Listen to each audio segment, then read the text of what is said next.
Hello students, Davinder this side. Welcome back to my channel.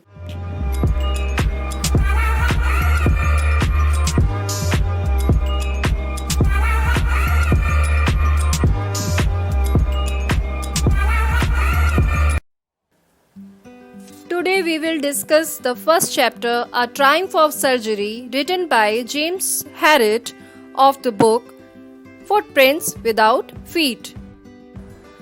The story starts when Mrs. Pumphrey, a rich lady, takes her dog Tricky for a walk outside. Story start होती है जब Mrs Pomfrey जो कि rich lady है अपनी dog tricky को बाहर walk के लिए लेकर जाती है। तो A nearby veterinary doctor saw the dog and is in a shock as the dog looks like a bloated sausage having leg at each end. जो डॉक्टर वेटरनरी डॉक्टर है वो डॉग को देखकर शॉक हो जाता है। उसकी कंडीशन को देखकर ऐसा लगता है जैसे ब्लोटेड सॉसेज हो, यानी कि मटन का जो ट्यूब होती है उस तरह से वो दिखता है। उसका जो पूरी बॉडी का फैट की वजह से लेग पे उसका वेट पड़ रहा होता है। Then he advised her to stop giving him diet और उसे एक्सट्रीम जो डाइट वो देती है उसे स्टॉप करने के लिए एडवाइस देता है। But Mrs Pumphrey is not able to refuse the dog. Pumphrey जो होती है वो डॉग को मना नहीं कर पाती। सून ट्रिकी फेल सिक। ट्रिकी जो होता है वो जल्दी बीमार हो जाता है and the doctor was called. Doctor को बुलाया जाता है। The narrator mister Herriot somehow takes Tricky to his hospital for treatment. Mister Herriot किसी तरह ट्रिकी को हॉस्पिटल लेकर आता है उसकी ट्रीटमेंट के लिए। इवन नोइंग द फैक्ट, ये जानते हुए इस फैक्ट को के बारे में, that Mrs Pomfrey will never leave the dog. Mrs Pomfrey dog को नहीं छोड़ेगी। He took the dog along and puts a bed for him in his surgery. वो डॉग को लेकर आता है और उसकी सर्जरी के लिए बेड करता है। For 2 days dog did not move much. 2 दिन तक वो मूवमेंट नहीं करता and also did not eat anything, और कुछ भी नहीं खाता। On 3rd day he wanted to go outside. 3rd day उसको बाहर जाने का मन होता है and there he started playing with the bigger dogs. वहाँ पे बिगर डॉग्स के साथ खेलना स्टार्ट कर देता है। He also licked the bowl of other dogs to eat the remaining food. और वो जो दूसरी डॉग का जो रिमेनिंग फूड होता है, बचा हुआ खाना होता है बाउल में, उसे चाटता है। His condition started improving rapidly. उसकी जो कंडीशन होती है उसमें इम्प्रूवमेंट शुरू हो जाता है। Also he started fighting for his meal with other dogs. और जो दूसरी डॉग के साथ वो अपने खाने को लेकर फाइट करना स्टार्ट कर देता है। After hearing this news, Mrs. Pumphrey started sending eggs to the hospital.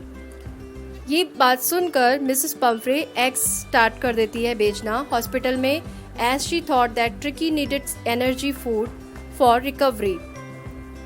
क्योंकि वो सोचती है कि ट्रिकी की एनर्जी के लिए आफ्टर उसकी जो रिकवरी के बाद जो ये फूड है वो उसे एनर्जी देगा। But Mr Herriot and his partner started eating those eggs as morning breakfast. Mr Herriot और उसका जो पार्टनर होता है वो इस एग्स को ब्रेकफास्ट में मॉर्निंग में खाना स्टार्ट कर देते हैं।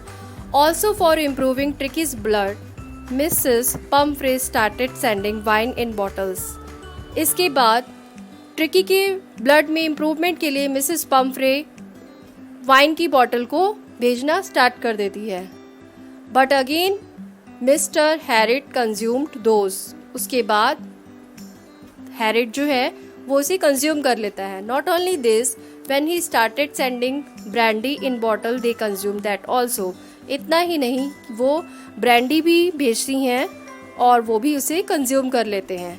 After few days doctor took a wise decision and called up. उसके बाद डॉक्टर एक वाइज डिसीजन लेते हैं और मिसेस पम्फ्रे को बुलाते हैं as she was much worried about Tricki back home. Tricki को वापस लाने के लिए मिसेस जो पम्फ्रे है वो बहुत ज़्यादा वरीड होती हैं। Tricki was very happy to see his mistress and jumped into the car. Tricki बहुत ही खुश होता है अपनी मिस्ट्रेस को देखकर और कार के अंदर जंप करता है। Then Mrs Pumphrey said that she won't be able to ever thank him for his all this wonder. जो भी उसने किया होता है वो कहती है कि मैं थैंक्स करने के लिए भी एबल नहीं हूँ, जो भी डॉक्टर ने किया. And she said that this surgery had been successful as Tricki was now cured. और जो सर्जरी उसने की है वो सक्सेसफुल हुई है और ट्रिकी ठीक हो जाता है. Conclusion of the story. Conclusion क्या है इस स्टोरी का? The story signifies that the parents should not indulge in which may harm their children.